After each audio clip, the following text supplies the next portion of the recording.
जनावरांचं खूर वाढल्यामुळं जनावरांना वेगवेगळे आजार होतात, खुरांचे आजार होतात आणि ह्याच्यामध्ये प्रामुख्याने व्हाईट लाईन डिसीज की ज्याच्यामध्ये खुरांचा जो अंतर्भाग असतो त्याच्यावरती म्हणजे कवरवरती आणि त्याचं सोल त्याच्यामध्ये एक व्हाईट लाईन असते.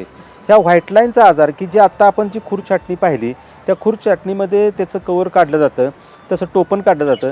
तशा पद्धतीनंच इथं व्हाईट लाईनला जर काही इजा झाली त्याला ट्रॉमा म्हणतो आपण. ट्रॉमा जर झाला तर ट्रॉमॅटिक इंजुरी जर झाली तर तो लवकर लक्षात येत नाही. जनावर प्रत्यक्ष जेव्हा लंगडायला लागतं आणि लंगडल्यानंतर मग आपल्याला लक्षात येतं की जनावराचं ते खाली जर पाहिलं गेलं खूर व्यवस्थित परीक्षण केलं तर लक्षात येतं की बाबा याला खोराचं काहीतरी जखम झालेलं आहे. मग त्याला ट्रॉमा म्हणतो आपण. हे ट्रॉमाचे आजार होतात. बहुतांश वेळा बहुतांश जनावरं बंदिस्त असू दे किंवा बाहेर सोडणारे असू दे त्यांना कुठं ना काहीतरी गोष्टी ह्या लागत खरचटत असतात आणि मग ते खुरांचे आजार होतात. त्याच्यानंतर दुसरा एक आजार असा असतो की त्याला डिजिटल डर्मॅटायटिस म्हणतो की जो जनावरांचा पुढचं खुराचा जो भाग असतो याच्यामध्ये म्हणजे दोन्ही त्याचे खुरांचे शिंग आपण म्हणतो त्याच्यामध्ये वरती पायाच्या बाजूला पुढचा पाय असू दे किंवा पाठीमागचा पाय असतो त्याच्यामध्ये हे डिजिटल डर्मॅटायटिसचा प्रकार असतो.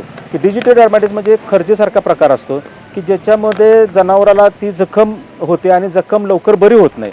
तर यासाठी सॅलिसिलिक ॲसिड नावाची जी पावडर आहे ती बहुतांश वेळा वापरली जाते आणि त्याच्यामुळं हा आजार बरा होतो आहे. त्याच्यानंतर तिसरा प्रकार असतो की जनावरांच्या खुरांच्या आतल्या बाजूला म्हणजे पाठीमागच्या बाजूला जखमा होतात आणि ह्या जखमा ह्या ट्रिमिंगच्या वेळेला त्या माध्यमातून आपल्याला दिसू शकतात. तर जनावराचं आपल्याला निदान झाल्यानंतर जनावराचा हा जो लंगडेपणा आहे हा लंगडेपणा आपल्याला पूर्णपणे घालवता येतो आणि लंगडेपणा गेल्यामुळं जनावर मनसोक्त खाऊ शकतं. मनसोक्त खाल्ल्यामुळं जनावराचं दुधाचं प्रोडक्शन वाढतं. बहुतांश वेळा जनावरांचं जो माझावर येतात पण तो रिपीट होतात उलटतात अशा वेळेस त्याचा मोठा फायदा दिसून येतो. आणि शिवाय मास्टायटिस सारखे आजार असतात, गर्भाशयाचे विकार असतात, हे सुद्धा आपण कमी करण्यास मदत करू शकतो.